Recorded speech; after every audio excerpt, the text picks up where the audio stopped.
제 이름은 김지연이고 32살입니다. 5년 전 설날을 3일 앞두고 어머니는 제게 전화를 걸어 가족에 대해 제가 알고 있던 모든 것을 산산조각 내는 7마디를 던졌습니다. 올해는 고향에 내려오지 마라. 수진이가 소란스러운 걸 원치 않는단다. 어떠한 설명도 사과도 없이 그저 27년 동안 그 안에 속하려고 발버둥 쳤던 문이 쾅 닫혀버린 것이었죠. 저는 그해 설날을 서울의 한 식당에서 홀로 보냈습니다. 행복한 가족들이 함께 웃는 모습을 지켜보며 차갑게 식은 명절 음식 앞에서 눈물을 참아야 했습니다. 바로 옆 테이블에 앉아있던 낯선 사람들이 제가 그토록 꿈꿔왔던 가족이 될 줄은 상상도 못한 채 말이죠. 5년 후 제 결혼식에서 그들이 신부의 부모님으로 소개되고 정작 저를 낳아준 친부모님은 초대받지 못한 손님이 되어 중요한 모든 자리를 빼앗겼다는 사실을 깨닫고 멍하니 서 있게 될 줄은 정말 몰랐습니다.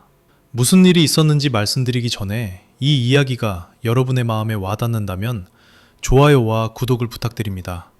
그리고 댓글로 지금 어디서 이 영상을 보고 계신지, 그곳은 몇 시인지 알려주세요.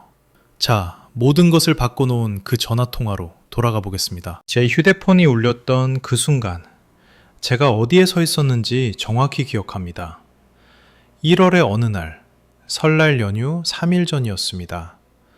저는 서울의 작은 원룸 오피스텔에서 반쯤 싼 짐가방과 명절 분위기를 내보려고 켜둔 유자향초 냄새에 둘러싸여 있었습니다. 저는 이미 고향으로 가는 KTX 기차표를 예매해둔 상태였죠. 물론 환불도 거의 불가능한 표였습니다. 화면에 엄마라는 이름이 떴습니다. 저는 미소를 지으며 전화를 받았습니다. 엄마, 지연아. 엄마의 목소리는 평평하고 차가웠습니다. 너한테 할 말이 있어. 가슴이 철렁했습니다. 그 말투는 결코 좋은 징조가 아니었으니까요. 무슨 일 있어요? 아빠 편찮으세요? 내 아빠는 괜찮아. 잠시 침묵이 흘렀습니다. 들어라. 내가 생각해봤는데 올해는 내려오지 않는 게 좋겠다. 저는 헛웃음을 터뜨렸습니다. 농담하시는 줄 알았거든요. 그게 무슨 말씀이세요? 수진이가 소란스러운 걸 원치 않아. 걔가 둘째를 임신했는데 스트레스 받으면 안 되잖니. 저는 전화기를 꽉 움켜쥐었습니다. 소란이라뇨? 무슨 소란이요? 저 수진이랑 통화한 지 몇 달이나 됐는데요. 내 말이... 엄마의 목소리가 딱딱해졌습니다. 그러니까 계속 그렇게 하자는 거야. 너 성격 알잖아. 제 성격이 어떤데요? 제 목소리가 갈라졌습니다. 엄마, 저 작년에 수진이가 왜 조카 돌잔치에 저를 초대 안 했는지 물어본 게 다예요. 그게 소란이에요? 그건 그냥 질문이잖아요. 보라니까 그게 바로 내가 말하는 거야. 넌 항상 모든 걸 네 위주로만 생각하잖니. 저는 창밖으로 내리는 눈을 바라보며 얼어붙은 채 서 있었습니다. 27살이나 먹은 딸이 왜 따돌림 당했는지 한번 물어봤다는 이유로 명절에 오지 말라는 통보를 받고 있었으니까요. 엄마, 저 이미 기차표 예매했어요. 그럼 취소해라. 엄마의 말투는 타협의 여지가 없었습니다. 수진이 임신했어. 스트레스 받으면 안 돼. 알겠지? 전화가 끊겼습니다. 저는 완벽하게 이해했습니다. 저는 언제나 희생해도 되는 자식이었으니까요. 이번이 처음이었다면 좋았겠지만 쓸모없어진 기차표를 바라보며 침대 끝에 앉아있자니 실망스러웠던 기억들이 주마등처럼 스쳐 지나갔습니다. 제 16살 생일 파티 때가 생각났습니다. 몇 달 동안 친한 친구 3명과 조촐한 모임을 계획했었죠. 엄마는 케이크를 자르고 노래방에 가자고 약속했었습니다. 하지만 당일 아침 언니인 수진이가 기말고사를 망쳤다며 울면서 정서적 지지가 필요하다고 전화했습니다. 제 파티는 취소되었습니다. 우리는 대신 언니를 위로하며 하루를 보냈죠. 유난 떨지 마라, 지연아. 지금 언니가 우리 더 필요로 하잖아. 네 생일은 다음 주말에 하면 되잖니? 우리는 결코 다시 하지 않았습니다. 대학 졸업식 때도 그랬습니다. 저는 그 순간을 위해 정말 열심히 노력했습니다. 4년 내내 밤샘 공부와 아르바이트를 병행하며 라면으로 끼니를 때웠죠. 우리 가족 중 처음으로 우등 졸업을 하는 거였습니다. 단상에 올라갔을 때 관중석에서 부모님을 찾았습니다. 부모님 자리는 비어 있었습니다. 그들은 식이 끝나고 2시간이나 늦게 나타났습니다. 수진이의 산전 검사가 있었는데 시간을 바꿀 수 없었다면서요. 이해하지, 우리 딸? 언니 뱃속 아기가 졸업식보다 더 중요하잖니. 저보다 더 중요하다는 뜻이었죠. 그게 엄마가 항상 하고 싶었던 말이었어요. 저는 불평하면 상황이 더 나빠진다는 것을 일찍 배웠습니다. 너무 예민하게 굴지 마라. 왜 넌 항상 자기 생각만 하니? 언니가 잘 되면 그냥 축하해 줄 수 없니? 그래서 저는 불평을 멈췄습니다. 저는 더 작아지고 더 조용해졌습니다. 제가 충분히 순종적이고 다루기 쉽고 눈에 띄지 않는 사람이 되면 언젠가는 그들의 사랑을 얻을 수 있을 거라고 생각했습니다. 차가운 원룸에 앉아 휴지 조각이 된 기차표를 쥐고 있던 27살의 저는 마침내 진실을 깨달았습니다. 아무리 작아져도 그들에게는 충분히 작지 않을 거라는 사실을요. 저는 아버지에게 전화를 걸었습니다. 무엇을 기대했는지는 모르겠습니다. 아마도 제 마음 한구석에는 아빠만큼은 저를 위해 나서주지 않을까 하는 믿음이 있었나 봅니다. 신호음이 4번 울리고 아빠가 받았습니다. 우리 딸. 아빠의 목소리는 조심스러웠습니다. 이미 알고 계셨던 거죠? 아빠, 엄마가 말했어요? 긴 침묵이 흘렀습니다. 수화기 너머로 TV 소리, 아마도 명절 특집 프로그램 소리가 들렸습니다. 엄마가 얘기하더구나. 그래서 아빠는 괜찮으세요? 제가 우리 가족과 함께 설날을 보내는 게 허락되지 않는다는 게요? 또다시 침묵. 이번엔 더 길었습니다. 너도 네 엄마 성격 알잖니, 지연아. 엄마는 그냥 평화를 지키려는 것뿐이야. 저를 따돌려서 평화를 지키는 거요? 그건 평화가 아니잖아요. 그런 게 아니야. 그럼 뭔데요, 아빠? 말해주세요. 제가 보기엔 두 분 다 또 수진이를 선택하고 저를 버리는 걸로밖에 안 보이는데요. 정적. 아빠의 숨소리가 들렸습니다. 곤란한 대화에서 도망치고 싶을 때마다 이마를 문지르며 안락 의자에 앉아 계실 아빠의 모습이 눈에 선했습니다. 아빠, 제가 거기 가기를 원하세요? 5초가 지났습니다. 10초. 아빠가 헛기침하는 소리가 들렸습니다. 올해는 엄마 말을 듣는 게 낫겠구나. 제 안에 무언가가 조용해졌습니다. 슬픔도 분노도 아닌 그저 텅 빈 공허함이었죠. 알겠어요, 아빠. 지연아, 너무 그렇게... 말씀하신 대로 할게요. 끊어요. 저는 전화를 끊었습니다. 아빠는 다시 걸지 않았습니다. 해가 지고 방바닥에 그림자가 길게 드리워질 때까지 저는 방 안에 앉아 있었습니다. 아빠에게는 저를 선택할 기회가, 저를 위해 한마디라도 해줄 기회가 있었습니다. 하지만 아빠는 침묵을 택했습니다. 아빠는 늘 중립인 척 했지만 사실은 언제나 그들 편에 서 있었다는 걸 깨달았습니다. 어둠이 내려앉자 다른 무언가도 제 마음에 자리 잡았습니다. 조용한 결심이었죠. 그들의 식탁에 제가 환영받지 못한다면 나만의 명절을 보내겠다고요. 설날 당일은 흐리고 추웠습니다. 위층에서 이웃 가족들이 도착하는 소리에 잠이 깼습니다. 아이들의 웃음소리, 우웅거리는 따뜻한 말소리들, 맛있는 음식 냄새가 환풍구를 타고 들어왔습니다. 누군가 전을 부치고 있나 봅니다. 저는 인스턴트 커피를 타서 창가에 앉아 텅 빈 거리에 눈이 내리는 것을 지켜보았습니다. 오전 내내 제 휴대폰은 조용했습니다. 전화도 문자도 가족 중 누구에게서도 새해 복 많이 받아라는 메시지 하나 없었죠. 정오쯤 되어 저는 실수로 인스타그램을 켜고 말았습니다. 수진이가 사진을 올렸더군요. 엄마, 아빠, 수진이, 형부인 민호, 그리고 색동저고리를 입은 무살배기 조카까지 온 가족이 식탁에 둘러앉아 있었습니다. 모두가 웃고 있었죠. 캡션에는 이렇게 적혀 있었습니다. 우리 가족 너무 사랑해. 내게 가장 소중한 사람들. 저는 사진을 확대해서 밥그릇 수를 세어보았습니다. 어른 넷, 아이 하나, 의자 5개. 제가 있어야 할 자리에 빈 의자조차 없었습니다. 그들은 저를 배제한 것이 아니라 마치 제가 처음부터 존재하지 않았던 것처럼 지워버린 것입니다. 저는 앱을 닫고 천장을 응시했습니다.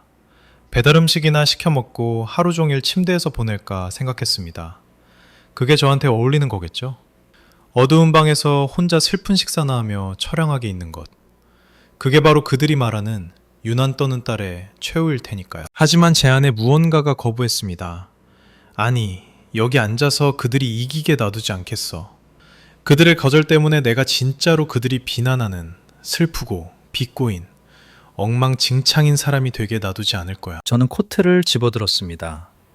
혼자 설날 음식을 먹어야 한다면 진짜 음식이 있고 빛이 있고 생명이 있는 곳에서 먹을 거라 다짐했습니다. 문을 연 식당을 찾기만 하면 됐죠. 한강가든은 서울에서도 오래된 맛집 중 하나였습니다. 짙은 나무 인테리어와 황동 장식, 테이블마다 하얀 식탁보와 촛불이 놓인 고풍스러운 곳이었죠. 무엇보다 명절 당일에도 영업을 하는 몇 안 되는 식당이었습니다. 문을 열고 들어서자 따뜻한 온기가 파도처럼 밀려왔습니다. 갈비찜 냄새와 갓 지은 밥 냄새, 유리잔이 부딪히는 맑은 소리, 그리고 어디에나 가족들, 조부모님을 모시고 온 부부들, 아이들을 데려온 부모들, 마치 평생을 알고 지낸 것처럼 웃어대는 친구들이 가득했습니다. 식당은 어딘가에 소속된 사람들의 활기로 가득 차 있었습니다. 지배인이 저를 보며 동정심을 간신히 감춘 표정으로 물었습니다. 오늘 혼자신가요? 네, 혼자예요. 그녀는 저를 구석의 작은 2인용 테이블로 안내했습니다. 주방문과 테이블 3개를 붙여 만든 대가족 사이에 끼어 있는 자리였죠. 손을 뻗으면 그들의 의자에 닿을 거리였습니다. 담당 서버가 곧 올 겁니다. 저는 자리에 앉아 메뉴판을 펼치며 마치 이게 제 선택인 양 보이려 애썼습니다. 제 옆에 가족은 아주 즐거워 보였습니다. 상석에 앉은 60대 후반으로 보이는 노부부, 중년의 아들과 며느리, 그리고 손주 2명, 그리고 분위기 메이커 역할을 하는 30대 초반의 젊은 남자가 있었습니다. 3대가 모인 화목한 모습이었죠. 그들은 서로 굳이 묻지 않고도 반찬을 챙겨주고 정말 서로를 사랑하는 사람들만이 할 수 있는 방식으로 대화를 주고받았습니다. 저는 곁눈질로 그들을 지켜보며 가슴 한구석이 쩍 갈라지는 것을 느꼈습니다. 가족이란 원래 저런 모습이어야 하는데. 서버가 깍두기와 기본 반찬을 들고 억지 미소를 지으며 도착했습니다. 명절 특선 갈비찜 정식 하나 주세요. 저는 이 저녁 식사를 무사히 마칠 생각이었습니다. 괜찮을 거라고 다짐했죠. 하지만 괜찮지 않았습니다. 갈비찜이 나왔습니다. 윤기가 흐르는 고기, 밤과 대추, 완벽하게 담긴 밥 한 공기. 잡지 사진처럼 훌륭했습니다. 하지만 아무 맛도 느낄 수 없었습니다. 저는 접시 위의 음식을 깨작거리며 옆 테이블 가족을 쳐다보지 않으려 애썼고, 고향집에 모여 앉아 저라는 딸은 까맣게 잊고 웃으며 국을 나눠 먹고 있을 제 가족 생각을 하지 않으려 애썼습니다. 그때 갑자기 제가 27년 동안 외면해왔던 어떤 사실을 깨달았습니다. 이건 설날 명절의 문제가 아니었습니다. 수진이의 임신이나 엄마의 평화 때문도 아니었죠. 이건 제 인생 전체를 형성해온 깊은 패턴에 관한 것이었습니다.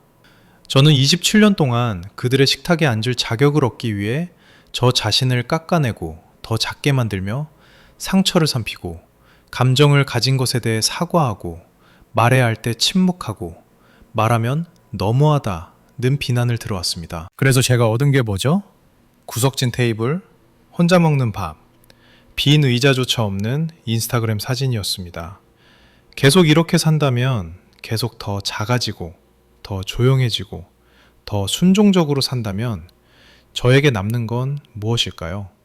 언젠가는 더 이상 줄어들 나 자신조차 남지 않게 될 것입니다. 막을 새도 없이 눈물이 터져 나왔습니다.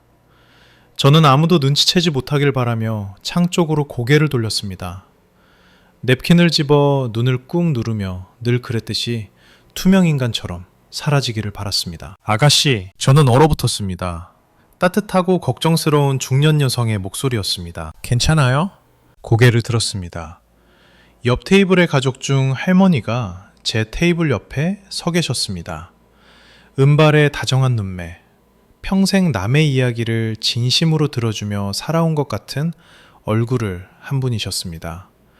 그분은 마치 제가 중요한 사람인 것처럼 저를 바라보고 계셨습니다. 네, 괜찮습니다. 제가 반사적으로 대답했습니다.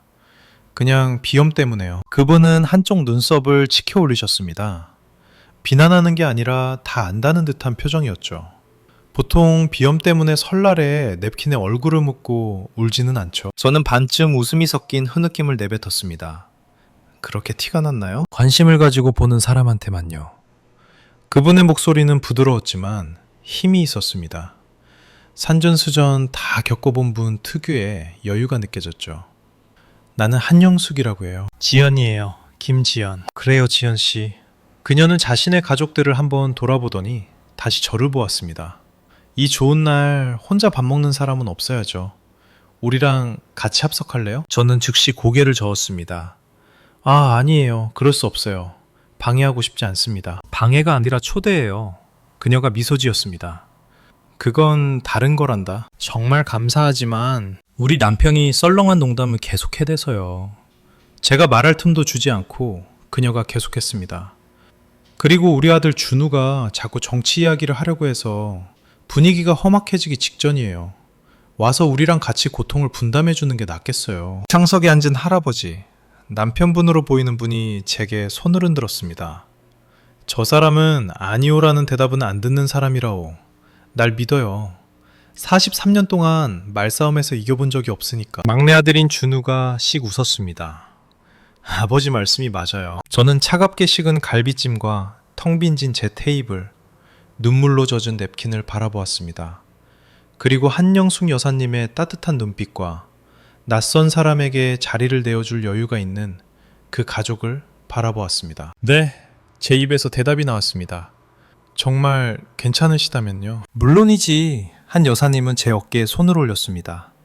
어서 와요. 와인 한 병 더 땄고 전도 너무 많이 남았어. 저는 떨리는 다리로 일어나 그녀를 따라 테이블로 갔습니다. 이 한순간 일면식도 없는 분이 베푼 작은 친절이 제 인생의 궤도를 완전히 바꿔놓으리라는 건 꿈에도 모른 채 말이죠. 그들은 마치 제가 처음부터 거기 있었던 것처럼 자리를 만들어 주었습니다. 누군가 의자를 가져왔고 누군가는 제게 앞접시를 건넸습니다. 자리에 앉기도 전에 제 손에는 와인잔이 들려 있었고 접시에는 따뜻한 동그랑땡이 놓였습니다. 박상훈이라고 해요. 할아버지가 제게 악수를 청하며 말씀하셨습니다. 여긴 내 아내 한영숙, 큰아들 도윤이랑 며느리 세연이, 손주 엠마랑 루카스, 그리고 우리 막내 준우라오. 안녕하세요. 저는 어색하게 손을 흔들었습니다. 지연입니다. 정말 감사합니다. 지연 씨는 무슨 일 하세요? 도윤 씨가 잡채를 건네며 물었습니다. 그래픽 디자이너예요. 주로 프리랜서로 일해. 멋지네요. 세연 씨가 말했습니다. 전 졸라맨도 겨우 그리는데. 엄마, 졸라맨은 쉽잖아. 8살쯤 되어 보이는 엠마가 말했습니다. 나도 그건 그려. 모두가 웃음을 터뜨렸습니다. 누군가를 비웃는 게 아니라 서로 함께 웃는 소리였죠. 너무나 낯설고 따뜻한 소리였습니다. 맞은편에 앉은 준우 씨가 저와 눈이 마주쳤습니다. 제 또래거나 조금 많아 보였는데 짙은 머리카락에 서글서글한 미소를 가진 분이었습니다. 미리 경고하는데요. 아버지가 곧 아재 개그 하실 거예요. 아니라니까. 박상훈 할아버지가 항의했습니다. 맞거든요. 한 여사님이 말했습니다. 할아버지가 씩 웃으셨습니다. 좋아 그럼. 왕이 넘어지면 뭔지 아나? 아빠 제발요. 도윤 씨가 신음했습니다. 킹콩! 아이들이 깔깔거리며 웃음을 터뜨렸습니다. 세연 씨는 눈을 굴렸고 준우 씨는 고개를 저었습니다. 그리고 저는 실제로 웃었습니다.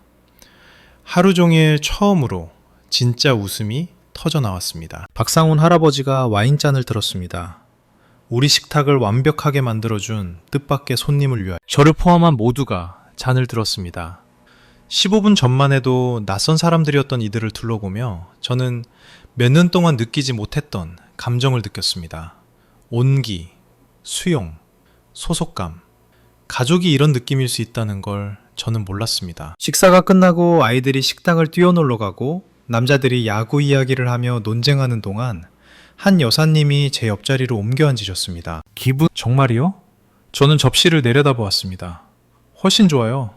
이건 정말 좋네요. 감사합니다. 별 말씀을요. 그녀는 와인을 한 모금 마셨습니다. 하지만 내가 물어본 건 그게 아니에요. 그녀의 직설적인 태도에는 솔직하게 말하고 싶게 만드는 무언가가 있었습니다. 괜찮아요. 그냥 좀 힘든 설날을 보내고 있었어요. 왜 혼자 있었는지 말해줄 수 있어요? 저는 주저했습니다. 진실을 소리내어 말하기에는 너무 비참하게 느껴졌거든요. 친엄마가 오지 말라고 했어요. 언니가 저를 귀찮아해요. 아빠는 저보다 침묵을 택했어요. 하지만 한 여사님은 판단하지 않는 눈으로 참을성 있게 기다려주셨습니다. 3일 전에 엄마가 전화해서 제가 마침내 입을 열었습니다. 이번 설에는 집에 오지 말라고 하셨어요. 언니가 임신 중인데 소란스러운 걸 원치 않는다고요. 소란? 저는 놀라서 쳐다보았습니다. 어떻게 하셨지? 네, 제가 왜 가족 행사에서 배제되었는지 물어봤거든요. 한 여사님은 천천히 고개를 끄덕였습니다. 괜찮아요. 제가 급히 덧붙였습니다. 아니, 사실 안 괜찮지만 그래도 안 괜찮은 게 맞아요. 한 여사님의 목소리는 부드럽지만 단호했습니다. 내가 30년 동안 가정법원 판사로 일하면서 배운 걸 하나 알려줄까요? 저는 눈을 깜빡였습니다. 판사님이셨어요? 퇴임하신? 그녀가 미소 지었습니다. 상상할 수 있는 모든 종류의 가족 문제를 다 봐왔죠. 그리고 내가 배운 건 당신 보고 소란을 피운다고 비난하는 사람들이야말로 대개 그 문제를 일으키는 장본인이라는 거예요. 그들은 단지 비난할 대상이 필요할 뿐이죠. 그 말은 마치 물리적인 힘처럼 저를 강타했습니다. 지연 씨가 문제가 아니에요. 한 여사님이 제 손 위에 자신의 손을 얹으셨습니다. 당신은 단 한 번도 문제였던 적이 없어요. 저는 말을 할 수 없었습니다. 숨조차 쉬기 힘들었습니다. 그건 제가 평생 듣고 싶었던 말이었습니다. 공정하게 대해달라고 요청했다는 이유로 소란을 피운다며 비난받아 본 적이 있으신가요? 여러분이 가족 내에서 희생양이었던 적이 있다면 댓글로 알려주세요. 그리고 이 이야기가 공감되신다면 좋아요 버튼을 눌러 더 많은 분들이 볼 수 있게 해주세요. 자, 다음 이야기를 계속하겠습니다. 저녁 시간은 천천히 흘러갔습니다. 후식이 나오고 커피향이 퍼졌습니다. 아이들은 식당을 뛰어다니느라 지쳐 세연씨 무릎에서 잠들었습니다. 계산서가 나왔을 때 제가 지갑을 꺼내려 하자 박상훈 할아버지가 손을 저으셨습니다. 넣어둬요. 그가 말씀하셨습니다. 우리가 내리다. 안 돼요. 우리는 새로운 친구에게는 항상 저녁을 사주는 전통이 있어요. 그가 웃으셨습니다. 우리가 코트를 챙겨나가려 할 때 한 여사님이 제 손에 무언가를 쥐어주셨습니다. 우아한 검은 글씨가 적힌 크림색 명함이었습니다. 그 아래에는 전화번호와 서초동 주소가 적혀 있었습니다. 이야기가 필요하면 언제든 전화해요. 그녀가 말했습니다. 빈말 아니에요. 감사합니다. 박상훈 할아버지가 옆으로 다가와 코트를 걸치며 말씀하셨습니다. 매주 일요일마다 우리 집에서 저녁을 먹어요. 언제든 환영이니 놀러와요. 저는 고개를 저었습니다. 너무 감사하지만 제가 그럴 수는... 오셔도 돼요. 준우 씨가 그룹에 합류하며 말했습니다. 그리고 오셔야 해요. 우리 엄마는 빈말 안 하시거든요. 믿으셔도 됩니다. 한 여사님이 제 손을 꼭 잡았습니다. 가족은 핏줄이 아니에요, 지연 씨. 마음이 가는 곳이 가족이지. 저는 만난 지 3시간 된 분에게서 명함을 받고 전혀 상관없는 가족으로부터 열린 초대를 받은 채 식당 로비에 서 있었습니다. 밖에는 눈이 더 거세게 내리고 있었죠. 창문 너머로 남은 전과 떡을 싸들고 차로 서둘러 가는 가족들의 모습이 보였습니다. 저는 박상훈 가족을 돌아보았습니다.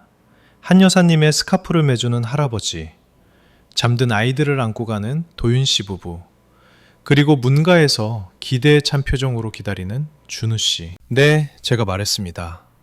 언젠가 한번 들을게요. 한 여사님은 제가 그럴 줄 알았다는 듯 미소를 지으셨습니다. 저는 제가 방금 미래의 가족을 만났다는 사실을 전혀 알지 못했습니다. 저는 그 다음 주 일요일에도 그 다음 주에도 가지 않았습니다. 너무 낯설고 너무 앞서가는 것 같고 남의 가족에 끼어드는 것 같아서 부담스러웠거든요. 하지만 한 여사님은 그저 안부를 묻는다며 전화를 주셨습니다. 2월 초가 되어서야 저는 마침내 초대를 받아들였습니다. 그 첫 일요일, 저는 서초동의 박상훈님 댁 현관 앞에서 5분 동안 서성였습니다. 초인종을 누를 용기가 나지 않았거든요.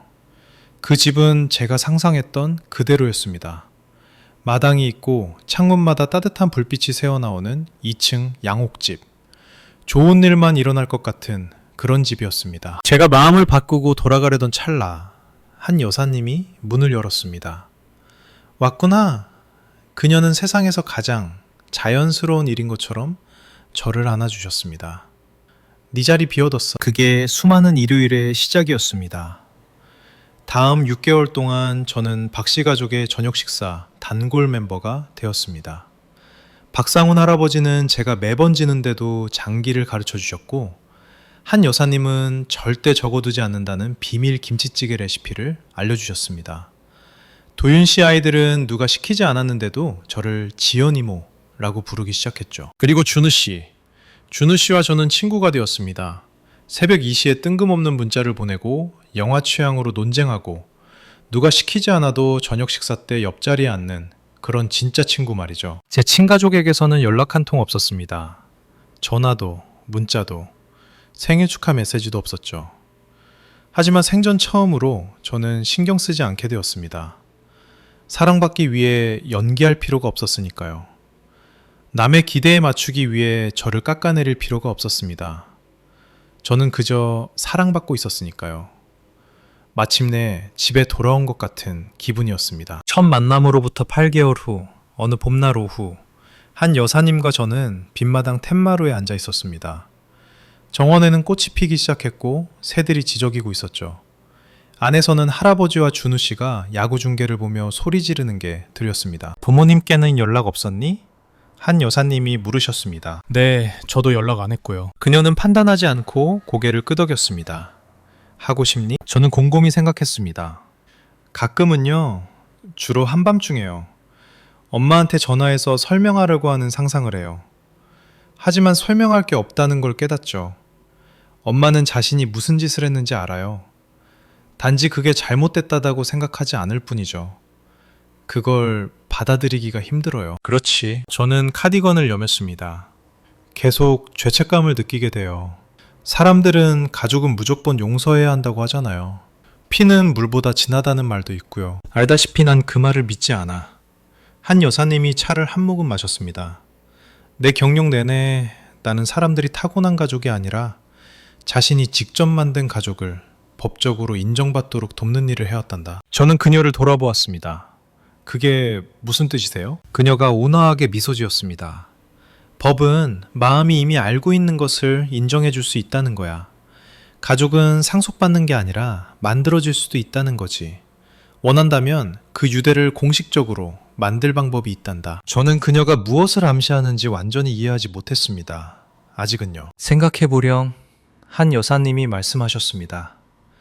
네가 준비되면 언제든지. 그녀는 제 손을 토닥이고 화분 이야기로 주제를 돌렸습니다. 하지만 그녀의 말은 제 안에 남았습니다. 천천히 뿌리를 내리고 정확한 때에 꽃을 피울 준비를 하면서요. 너무 자연스럽게 일어나서 거의 눈치채지 못할 뻔했습니다. 그 첫 설날로부터 2년 후 준우 씨와 저는 더 이상 단순한 친구가 아니었습니다. 우리가 마침내 서로의 마음을 확인했을 때 그것은 새로운 시작이라기보다 이미 그 자리에 있던 것을 인정하는 것에 가까웠습니다. 그는 우리가 처음 만났던 한강가든에서 저녁을 먹자고 했습니다. 이거 되게 원점 회기 느낌이다. 제가 부스에 앉으며 말했습니다. 그게 포인트야. 준우 씨는 긴장해 보였습니다. 냅킨을 계속 만지작거렸거든요. 모든 게 시작된 곳으로 널 데려오고 싶었어. 뭐가 시작됐는데? 그는 테이블 너머로 제 손을 잡았습니다. 지연아, 몇 달 동안 이 말을 어떻게 할까 고민했어. 그가 숨을 골랐습니다. 나는 평생 매일매일 너를 선택하며 살고 싶어. 심장이 멈추는 것 같았습니다. 가족에게 상처받았다는 거 알아. 사랑해야 할 사람들이 너를 실망시키는 것에 대해 두려움이 있다는 것도 알아. 그의 눈은 흔들림 없이 저를 향했습니다. 하지만 난 어디 안 가. 그런 적 없잖아. 그는 작은 벨벳 상자를 꺼냈습니다. 김지연, 나랑 결혼해 줄래? 말이 나오지 않았습니다. 손도 쉴 수 없었습니다. 친구였고 조언자였고 2년의 치유 기간 동안 제 버팀목이 되어준 이 남자를 보며 저는 제 미래를 보았습니다. 네, 제가 속삭였습니다. 좋아요. 그가 제 손가락에 반지를 끼워주었습니다. 식당 안에서 박수 소리가 터져 나왔습니다. 저는 준우 씨에게만 집중하느라 다른 손님들이 보고 있는지도 몰랐습니다. 그리고 구석 부스에 있는 그들이 보였습니다. 박상훈 할아버지와 한 여사님이 이미 샴페인을 따라놓고 마치 처음부터 알고 있었다는 듯 환하게 웃고 계셨습니다. 엄마가 못 참으시더라고. 준호 씨가 웃었습니다. 저는 공식적으로 박씨 가족의 일원이 될 예정이었습니다. 결혼 준비는 즉시 시작되었습니다. 예식장, 음식, 드레스. 정신없으면서도 설레는 제가 감히 꿈꾸지 못했던 일들이었죠. 하지만 한 가지 문제가 밤잠을 설치게 했습니다. 청첩장에 들어갈 혼주 이름란이었습니다. 부 김철수, 모 이선자. 2년 넘게 저와 말 한마디 섞지 않은 사람들. 제 생일에도 전화하지 않고 제 존재를 어떤 식으로도 인정하지 않은 사람들. 제 청첩장에 그들의 이름을 넣을 수는 없었습니다. 그들은 그럴 자격이 없었으니까요. 어느 날 저녁, 박시댁 거실에서 서성거리고 있는데 한 여사님이 저를 발견하셨습니다. 무슨 고민 있니 아가? 저는 청첩장 이야기를 도저히 채울 수 없는 그 칸에 대해 털어놓았습니다. 한 여사님은 소파에 앉아 옆자리를 두드리셨습니다. 내가 예전에 선택한 가족의 법적 인정에 대해 말했던 거 기억하니? 저는 천천히 고개를 끄덕였습니다. 법은 상속된 가족뿐만 아니라 만들어진 가족도 인정한다고 했지. 한 여사님이 부드럽게 말씀하셨습니다. 성인 입양이라는 게 있단다. 성인도 동의하에 다른 가족에게 입양될 수 있는 법적 절차지. 법적인 부모-자식 관계를 만들고 가족관계 증명서에 오르고 상속권과 부양 의무까지 모든 게 생기는 거야. 심장이 쿵쾅거렸습니다. 그게 정말 가능한가요? 매우 현실적이지. 내가 많은 사람들을 도와줬단다. 제 인생에서 가장 외로웠던 밤에 저를 가족으로 받아들여주고 일요일 저녁마다 밥을 먹이고 김치찌개 끓이는 법을 가르쳐주고 엄마가 어떤 존재여야 하는지 보여준 이분을 바라보았습니다. 어머니, 제 목소리가 떨렸습니다. 혹시 두 분께서 저를... 문장이 끝나기도 전에 그녀는 저를 끌어안았습니다. 우린 첫 설날부터 너를 우리 딸로 생각했단다. 네가 준비되기만을 기다렸을 뿐이야. 입양 절차는 몇 달이 걸렸습니다. 서류 작업, 법원 출석 등등. 하지만 한 여사님이 모든 단계를 이끌어 주셔서 관료적인 절차라기보다는 하나의 의식처럼 느껴졌습니다. 판사가 최종 허가를 내렸을 때 저는 법적으로 박상훈과 한영숙의 딸이 되었습니다. 새로운 가족관계 증명서, 새로운 법적 부모님, 서류상으로나 마음으로나 진짜 가족이 생긴 것입니다. 결혼식은 다음해 6월로 잡혔습니다. 우리는 제가 그토록 고민했던 문구가 자랑스럽게 인쇄된 청첩장을 발송했습니다. 신랑 박준우, 신부 김지연, 혼주 박상훈, 한영숙. 김씨 가족이 결국 알게 될 거라는 걸 알았어야 했습니다. 결혼식 3개월 전 수진이에게서 문자가 왔습니다. 거의 3년 만에 온 첫 메시지였습니다. 지연이가 결혼한다는 거 알고 있었어? 저는 화면을 멍하니 바라보다가 차단했습니다. 일주일 후 엄마에게서 하루에 5통의 부재중 전화가 왔습니다. 저는 받지 않았습니다. 마침내 문자가 왔습니다. 왜 말 안 했니? 우린 네 가족이야. 당장 전화해라. 2번 읽고 삭제했습니다. 3년의 침묵. 제가 존재하지 않는 척했던 3년. 그런데 이제 와서 갑자기 딸이 있다는 걸 기억해낸 걸까요? 화가 나지는 않았습니다. 분노는 오래전에 넘어섰으니까요. 그저 피곤했습니다. 그날 저녁 준우 씨가 휴대폰을 보고 있는 저를 발견했습니다. 괜찮아? 친가족들이 결혼 소식을 알았어. 그가 제 옆에 앉았습니다. 어떻게 하고 싶어? 아무것도. 그들에게 빚진 건 없어. 설명도, 초대도, 아무것도. 그는 고개를 끄덕이며 저를 안아주었습니다. 네가 어떤 결정을 하든 지지해. 하지만 우리 둘 다 이게 끝이 아니라는 걸 알았습니다. 김씨 가족은 무시당하는 걸 받아들일 사람들이 아니었으니까요. 문제는 그들이 어떻게 나올까 하는 것이었죠. 엄마는 화요일 오후에 제 오피스텔로 찾아왔습니다. 재택근무 중에 초인종이 울렸습니다. 인터폰을 확인하지 않고 문을 연 게 실수였죠. 지연아, 엄마가 복도에 서 있었습니다. 제 기억보다 더 늙고 지쳐 보였지만 눈빛만은 제가 어린 시절 내내 지우려고 노력했던 그 실망스러운 표정 그대로였습니다. 엄마, 입 밖으로 나오는 단어가 낯설었습니다. 여긴 어쩐 일이세요? 어쩐 일이냐니? 엄마는 초대받지도 않고 안으로 밀고 들어왔습니다. 엄마한테 말도 없이 결혼을 해? 3년 동안 연락도 안 하고. 누구 탓인데요? 누구 탓이라니. 저는 문을 천천히 닫으며 속으로 다섯을 셌습니다. 엄마 탓이잖아요. 오지 말라고 하셨잖아요. 그건 딱 한 번 설날이었잖아. 아직도 그걸로 삐져 있는 거니? 삐진 게 아니에요. 저는 차분하게 말했습니다. 정리한 거죠. 엄마의 시선이 거실을 훑다가 책장에 놓인 사진들에 머물렀습니다. 저와 준우 씨가 바다에서 찍은 사진, 한 여사님과 김치를 담그는 사진, 크리스마스 때 박씨 가족 모두와 찍은 사진, 그 한가운데 있는 저. 이 사람들은 누구니? 제 가족이요. 엄마의 얼굴이 일그러졌습니다. 내가 네 가족이야. 그랬었죠. 저는 엄마의 시선을 똑바로 맞받아쳤습니다. 엄마가 아니기를 선택했잖아요. 수진이가 소란스러운 거 싫어한다면서요? 그건 몇 년 전 일이잖니. 그리고 그 몇 년 동안 한 번도 전화 안 하셨죠. 제가 살았는지 죽었는지 확인도 안 했고 제 존재를 인정하지도 않았잖아요. 저는 섬뜩할 정도로 차분함을 느꼈습니다.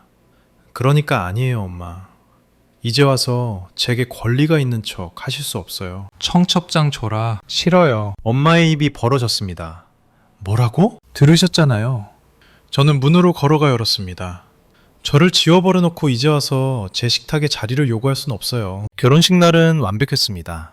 서울 근교의 야외 정원에서 열린 6월의 결혼식. 하얀 장미와 초록잎으로 장식된 아름다운 곳이었습니다. 신부 대기실에서 한 여사님이 제 베일을 정리해주는 동안 저는 전신 거울 앞에 서 있었습니다. 아름답구나. 그녀가 부드럽게 말했습니다. 정말 아름다워. 거울 속에 저는 5년 전 식당에 홀로 앉아있던 소녀보다 훨씬 차분하고 강해 보였습니다. 그때의 저는 사랑받을 자격이 없다고 믿었지만 지금의 여자는 알고 있었습니다. 화장대 위에 식순지가 놓여 있었습니다. 저는 제가 절대 쓸 수 없을 거라고 생각했던 문구를 읽었습니다. 혼주, 박상훈, 한영숙. 그 아래 작은 글씨로 이렇게 적혀 있었습니다. 그녀를 선택한 가족. 준우랑 결혼하는 거 긴장되니? 아니요. 저는 식순지를 내려놓았습니다. 무슨 일이 일어날까봐 조금... 저는 경호원을 고용했습니다. 조용한 예방 조치였죠. 엄마가 오피스텔에 찾아온 이후 무언가 시도할 거라는 걸 알았습니다. 한 여사님이 제 어깨에 손을 올렸습니다. 오늘 무슨 일이 있어도 너에겐 너를 선택한 가족이 있다는 걸 잊지 마라. 우린 언제나 너를 선택할 거야. 저는 그녀를 꽉 껴안았습니다. 사랑해요, 엄마. 처음으로 그녀를 엄마라고 불렀습니다. 마치 오랫동안 기다려왔던 것처럼 자연스럽게 나왔습니다. 한 여사님의 눈가가 촉촉해졌습니다. 나도 사랑한다, 우리 딸. 창밖으로 하객들이 도착하는 게 보였습니다. 준우 씨가 이미 단상에 서 있었고 회색 정장이 멋지게 어울렸습니다. 이제 때가 되었습니다. 무슨 일이 닥치든 저는 준비가 되어 있었습니다. 예식은 꿈만 같았습니다. 버즈노드 끝에서 기다리는 준우 씨, 저를 에스코트하며 든든하고 자랑스럽게 걷는 박상훈 아버지. 우리가 직접 쓴 서약서는 하객의 절반을 울렸고 나머지 절반은 안 우는 척하게 만들었죠. 준우 씨가 반지를 끼워주고 주례 선생님이 부부가 되었음을 선언했을 때 저는 평생 맞추려 애썼던 퍼즐의 마지막 조각이 맞춰지는 느낌을 받았습니다. 피로연이 한창일 때 경호원이 저를 찾아왔습니다. 박지현님, 그가 조용하고 전문적으로 말했습니다. 입구에 두 분이 와 계십니다. 부모님이라고 주장하시는데요. 예상했던 일이었습니다. 하루 종일 기다리고 있었는지도 모릅니다. 준우 씨가 제 옆에 나타났습니다. 무슨 일이야? 친부모님이 오셨어. 그의 표정이 굳어졌습니다. 내가 처리할게. 아니, 제가 그의 손을 잡았습니다. 이건 내 순간이야. 내가 할게. 저는 선택지를 고민했습니다. 쫓아낼 수도, 없는 척할 수도, 대면을 피할 수도 있었습니다.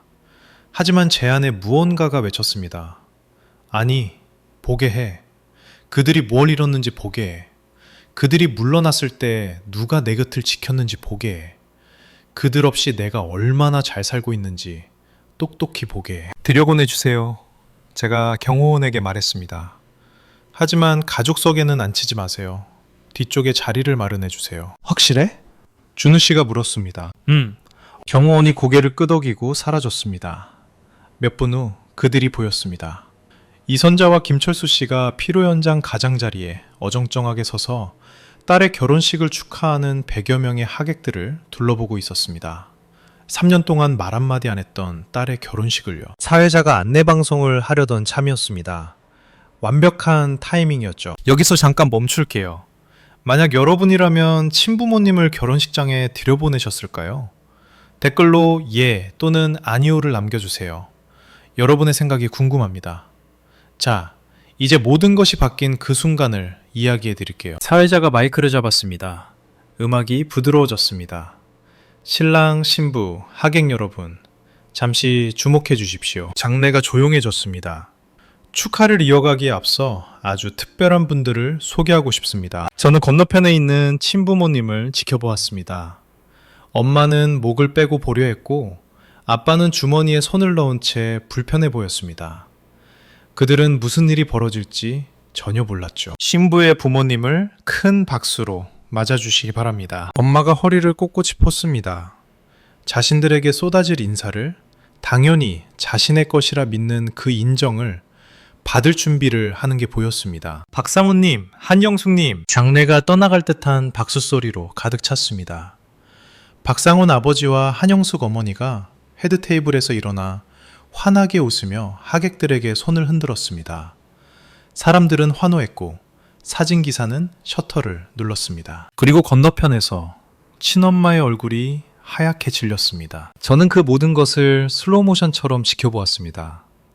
혼란, 불신, 그리고 그 이름들이 무엇을 의미하는지 깨닫는 순간 박상훈과 한영숙, 지연이를 선택했고 지연이도 선택한 가족. 엄마가 아빠의 팔을 잡았습니다. 방금 뭐라고 한 거야? 아빠는 충격받아 말을 잇지 못했습니다. 주변 하객들은 박수를 치며 웃고 있었고 뒤에 서 있는 노부부가 신부와 어떤 관계인지 전혀 알지 못했죠. 다른 모든 사람들에게 박상훈과 한영숙은 그저 보이는 그대로 제 부모님이었습니다. 엄마는 입을 뻐끔거렸지만 소리가 나오지 않았습니다. 축하를 받는 행복한 부부와 남편 곁에 서 있는 저를 번갈아 보더니 마침내 차가운 파도처럼 진실이 덮쳤습니다. 그녀는 완전히 공식적으로, 법적으로 대체되었고 그녀만 빼고 이 방에 있는 모두가 그 사실을 알고 있다는 것을요. 엄마는 제가 말리기도 전에 인파를 해치고 나왔습니다. 박수 소리가 잦아들 때쯤 제게 도착했죠. 얼굴은 붉게 상기되었고 눈은 거칠었습니다. 아빠는 사라지고 싶은 표정으로 뒤따라왔습니다. 이게 무슨 짓이니? 엄마의 목소리는 날카로운 속삭임이었습니다. 저 사람들은 누구야? 저는 차분하고 흔들림 없는 목소리로 답했습니다. 제 법적 부모님이세요. 2년 전에 입양됐어요. 뭐라고? 엄마는 실제로 뒷걸음질 쳤습니다. 네가 어떻게 우리를 대체할 수 있어? 제가 대체한 게 아니에요. 저는 똑바로 쳐다보았습니다. 엄마가 먼저 저를 버리셨잖아요. 우린 널 버린 적 없어. 그냥 오지 말라고 한 거지. 수진이를 선택했잖아요. 27년 동안 매번요. 가까이 있던 하객들이 상황을 눈치챘습니다. 대화가 끊기고 고개가 돌아갔습니다. 이건 불공평해. 엄마가 시작했습니다. 불공평이요? 준우 씨가 제 곁으로 다가와 든든하게 섰습니다. 불공평에 대해 이야기하고 싶으세요? 목소리를 높일 필요도 없었습니다. 진실은 그 자체로 충분히 컸으니까요. 저는 27년 동안 그 가족의 일원이 되려고 노력했어요. 그래서 얻은 게 뭐죠? 빈 의자 없는 인스타그램 사진, 혼자 먹는 설날밥, 3년 동안의 침묵. 난 여전히 네 엄마야. 엄마의 목소리가 갈라졌습니다. 법적으로는 아니에요. 저는 왼손을 들어 올렸습니다. 결혼 반지와 가족 반지가 조명 아래 빛났습니다. 정서적으로도 아니고요. 더 이상은요. 주변이 조용해졌습니다. 수백 개의 눈이 우리를 지켜보고 있었습니다. 엄마는 그제야 시선을 느끼고 얼굴이 빨개졌습니다. 이건 망신 주는 거야. 그녀가 쉬쉿 거렸습니다. 그럼 나가세요. 제 목소리는 부드럽지만 단호했습니다. 초대받지 않은 결혼식에 오셨잖아요.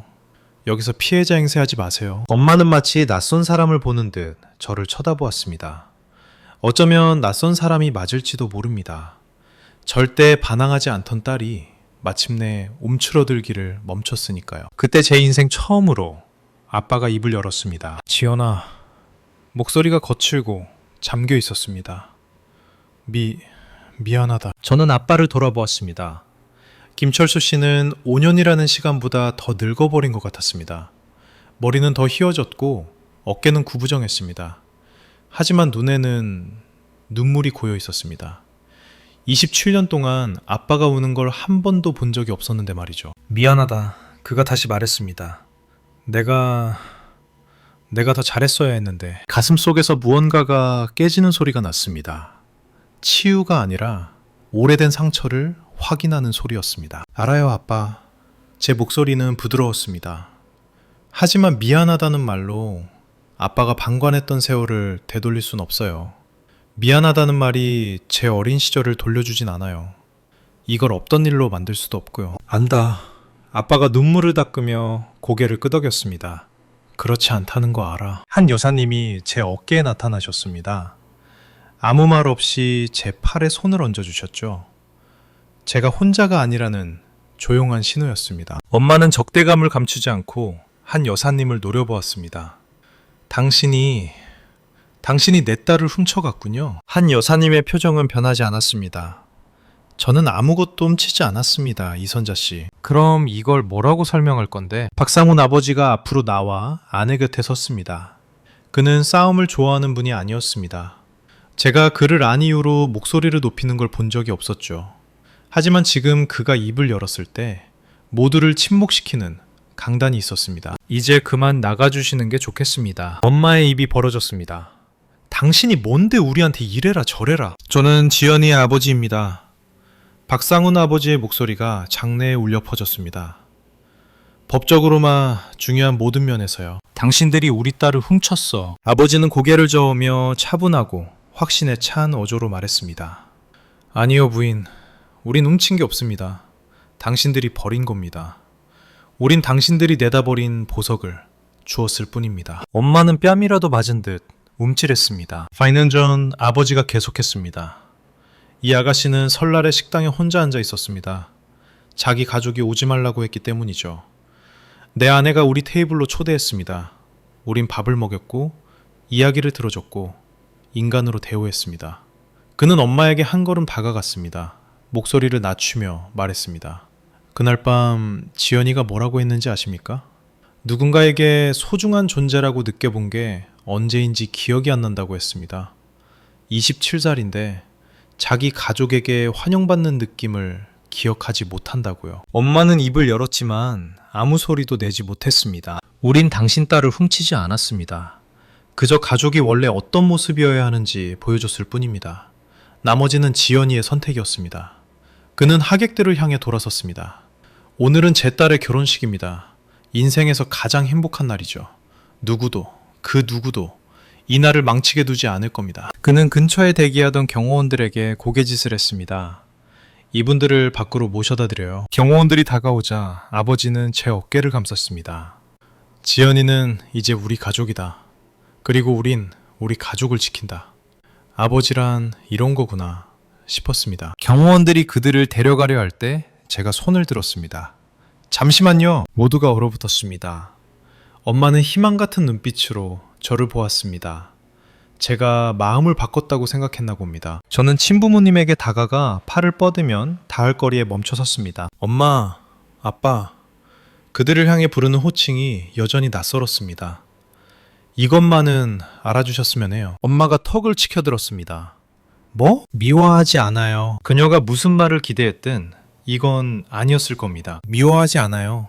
제가 반복했습니다. 두 분이 어떤 사람인지 받아들였어요. 악당은 아니죠. 그저 제가 필요로 하는 방식으로 저를 사랑할 수 없었던 사람들일 뿐이에요. 공정함보다 편안함을 선택한 사람들. 한 딸이 빛나게 하기 위해 다른 딸을 투명인간으로 만든 사람들. 아빠는 다시 울고 있었습니다. 엄마의 얼굴은 굳어 있었죠. 하지만 저도 제가 어떤 사람인지 받아들였어요. 저는 허리를 폈습니다. 저는 선택받을 자격이 있는 사람이에요. 대타나 차선책이 아니라 최우선으로 선택받을 자격이요. 저는 두 분을 보았습니다. 제가 기쁘게 해드리려고 평생을 바쳤던 부모님. 그 기준에 맞추려 저를 깎아내렸던 가족. 두 분은 저를 선택하지 않으셨어요. 이분들이 하셨죠. 저는 박씨 가족을 가리켰습니다. 그리고 저도 이분들을 선택했어요. 장례는 고요했습니다. 100명의 하객 중 누구도 움직이지 않았습니다. 엄마가 말하려 했지만 제가 막았습니다. 제 역사에서 두 분을 지우진 않을 거예요. 단지 더 이상 제 식탁에 자리를 내어드리지 않을 뿐입니다. 이건 복수가 아니에요. 두 분의 선택에 대한 자연스러운 결과일 뿐이죠. 저는 경호원에게 고개를 끄덕였습니다. 안녕히 가세요. 그들이 끌려나가자 하객들이 박수를 보내기 시작했습니다. 소란 때문이 아니라 저를 위해서였습니다. 결혼식의 나머지는 제가 꿈꿨던 그대로였습니다. 우리는 춤을 추고 웃고 모두의 환호 속에 케이크를 잘랐습니다. 준우 씨는 제가 어지러울 정도로 저를 안고 춤을 췄습니다.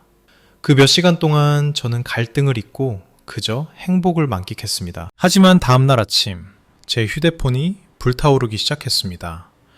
몇 년 동안 연락 없던 사촌들, 거의 모르는 이모, 고모들의 문자, 친척들이 결혼식 사건을 전해 듣고 한마디씩 하는 것이었죠. 어떻게 엄마한테 그럴 수 있니?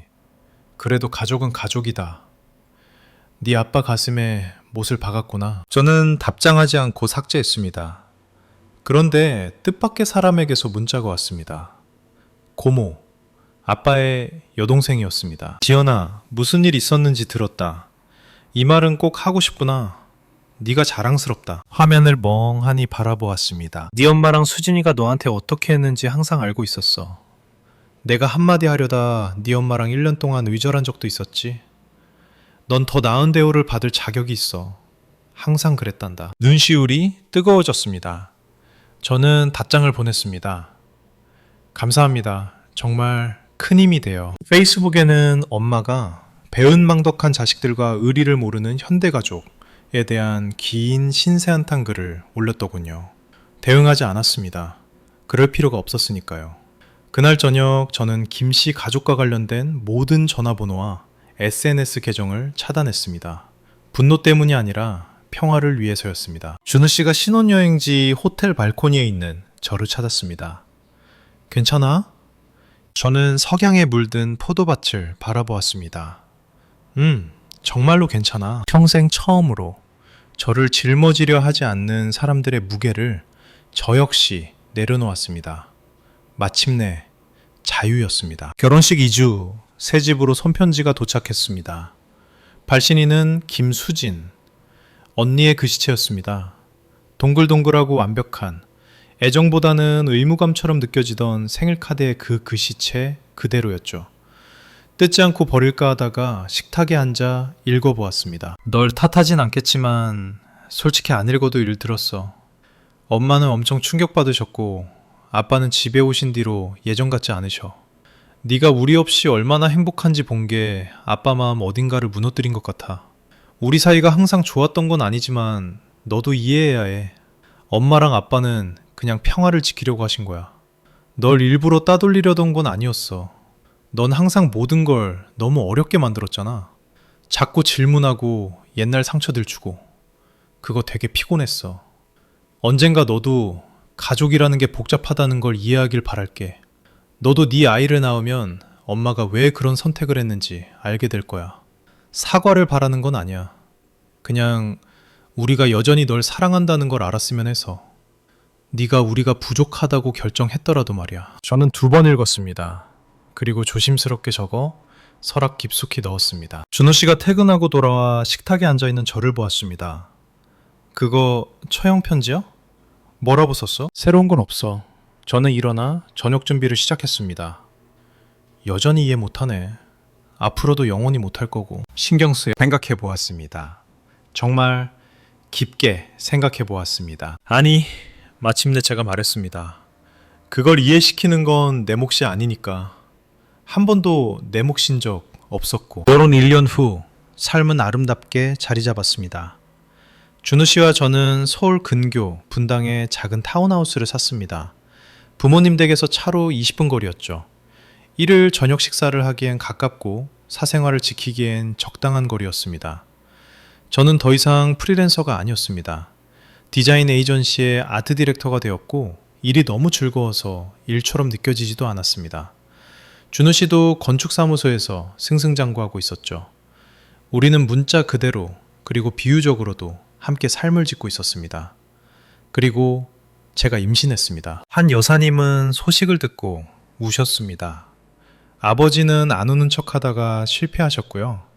도윤 씨 아이들은 벌써부터 아기가 누구를 더 좋아할지 내기하고 있었습니다. 어느 일요일 오후 한 여사님과 저는 아기방을 꾸미고 있었습니다. 벽을 부드러운 연두색으로 칠하고 말도 안 되게 작은 가구들을 배치했죠. 이름은 생각해봤니? 한 여사님이 모빌 2개를 들어 보이며 물으셨습니다. 민지요. 제가 말했습니다. 딸이면 박민지. 한 여사님의 눈에 눈물이 고였습니다. 예쁘구나. 성은 박씨로 하는 거니? 성은 타협 불가예요. 제가 웃었습니다. 엄마를 선택해준 가족의 성을 물려주고 싶거든요. 그녀는 모빌을 내려놓고 저를 안았습니다. 그거 아니? 그 식당에서 혼자 있는 널 봤을 때 우리가 여기까지 올 줄은 몰랐어. 난 그저 따뜻한 관심이 필요한 사람을 봤을 뿐인데. 그날 밤 네가 내 인생을 구했단다. 아니에요, 엄마. 제가 그녀의 어깨를 잡고 물러섰습니다. 엄마가 저를 구하셨죠. 아니란다. 그녀가 단호하게 말했습니다. 네가 너 자신을 구한 거야. 우린 그게 가능하다는 걸 보여줬을 뿐이고. 저는 우리가 함께 고른 아기 침대와 아버지가 직접 만드신 흔들의자, 그리고 저를 조건 없이 사랑해주는 사람들과 함께 만든 이 삶을 둘러보았습니다. 저는 마침내 제가 원했던 모든 것을 가졌습니다. 저는 집에 왔습니다. 제가 한강가든에 홀로 앉아있던 날로부터 정확히 5년이 지난 날, 저는 아주 다른 식탁에 상석에 앉아 있었습니다. 박씨 집안은 즐거운 혼돈 그 자체였습니다. 생후 6개월 된 민지는 보물단지처럼 이 사람 저 사람 무릎으로 옮겨 다니고 있었고, 조카들은 구석에서 카드놀이를 하고 있었습니다. 세연 씨는 준우 씨와 고기 굽는 법으로 논쟁 중이었고, 아버지는 한 여사님 몰래 갈비찜을 하나 더 집어드시려다 딱 걸리셨습니다. 자, 여러분, 한 여사님이 박수를 쳤습니다. 먹기 전에 건배해야지. 그녀는 잔을 들고 저를 보았습니다. 지연아, 네가 한마디 하겠니? 저는 민지를 안고 일어나 제가 찾은 가족, 그리고 저를 찾아낸 가족을 둘러보았습니다. 5년 전 오늘 밤 제가 말했습니다. 저는 식당에 혼자 앉아 내가 어디엔가 속할 수 있을까 고민하고 있었습니다. 저는 제가 사랑받을 수 없는 존재라고 생각했어요. 제가 문제가 많고 까다롭고 유난 떠는 사람이라고 생각했죠. 식탁 아래로 준우 씨가 제 무릎을 잡아주는 게 느껴졌습니다. 그때 한영숙이라는 낯선 분이 제게 다가와 말씀하셨죠. 이 좋은 날 혼자 밥 먹는 사람은 없어야 한다고요. 그리고 모든 게 바뀌었습니다. 아버지는 눈가를 훔치셨고 어머니는 이미 울고 계셨습니다. 그래서 건배사를 제안합니다. 저는 잔을 높이 들었습니다. 가족을 위하여. 타고난 가족이 아니라 우리가 만든 가족을 위하여. 우리가 선택하고 우리를 선택해준 가족을 위하여. 가족을 위하여! 모두가 외쳤습니다. 잔이 부딪히고 민지가 까르르 웃었습니다. 아버지는 마침내 갈비찜을 하나 더 드셨습니다. 저는 저의 사람들, 제 가족을 둘러보며 어린 시절 내내 쫓았던 것을 느꼈습니다.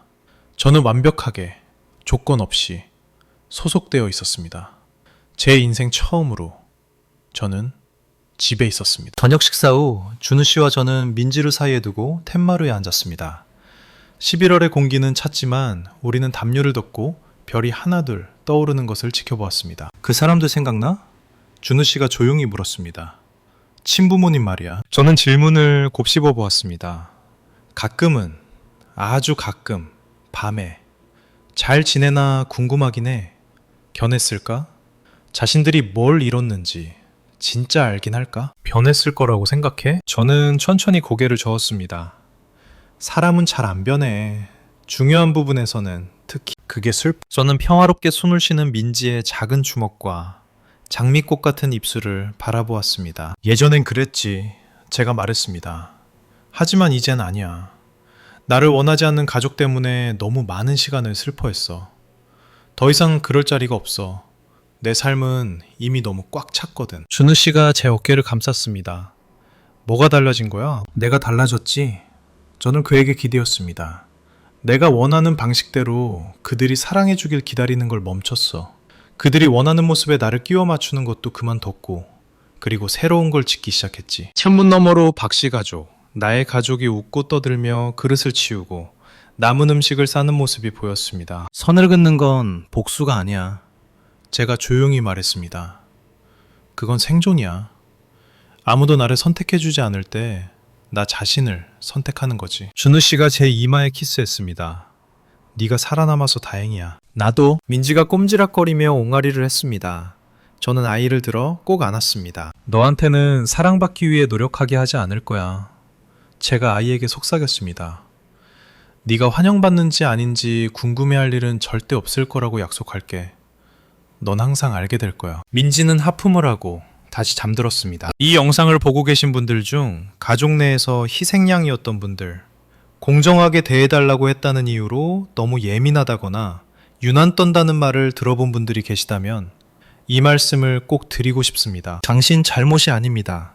절대로요. 당신은 선택받을 자격이 있습니다. 대타로서가 아니라, 최후의 수단으로서가 아니라, 누군가의 편안함을 위한 희생양으로서가 아니라요. 최우선으로, 온전하게, 조건 없이 선택받을 자격이 있습니다. 가족은 핏줄이 아닙니다. 가족은 의무가 아닙니다. 가족은 DNA를 공유했다는 이유로 당신을 짐처럼 취급하는 사람들이 아닙니다. 가족은 나타나주는 사람들입니다. 식당 테이블에서 혼자 오는 당신을 보고 합석하자고 하는 사람들입니다. 일요일 저녁 식사에, 마음속에, 그리고 법적 서류에 당신을 공식적으로, 영구적으로 부인할 수 없이 그들의 사람으로 받아들이는 사람들입니다. 저는 27년 동안 절대 주지 않을 사람들에게 사랑을 구걸했습니다. 그리고 5년 동안 진짜 사랑이 어떤 모습인지 배웠습니다. 제가 태어난 가족이 아니라 저를 선택한 가족에게서요. 만약 당신을 사랑해야 할 사람들이 그렇게 하지 못한다면, 당신이 항상 뒷전이라는 걸 계속 증명한다면 당신에게는 당신만의 가족을 만들 권리가 있습니다. 걸어 나올 권리가 있습니다. 행복해질 권리가 있습니다. 그건 복수도 소란도 아닙니다. 그저 당신의 식탁에 앉을 자격이 없는 사람들 없이 당신의 인생을 사는 것뿐입니다. 저는 제 사람들을 찾았습니다.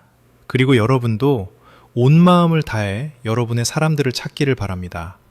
당신은 그럴 자격이 있으니까요. 끝까지 함께 해주셔서 정말 감사합니다. 제 이야기가 여러분에게 닿았다면 좋아요와 구독, 알림 설정 부탁드립니다. 더 많은 분들이 이 이야기를 접하는데 큰 도움이 됩니다. 여러분의 이야기를 듣고 싶습니다.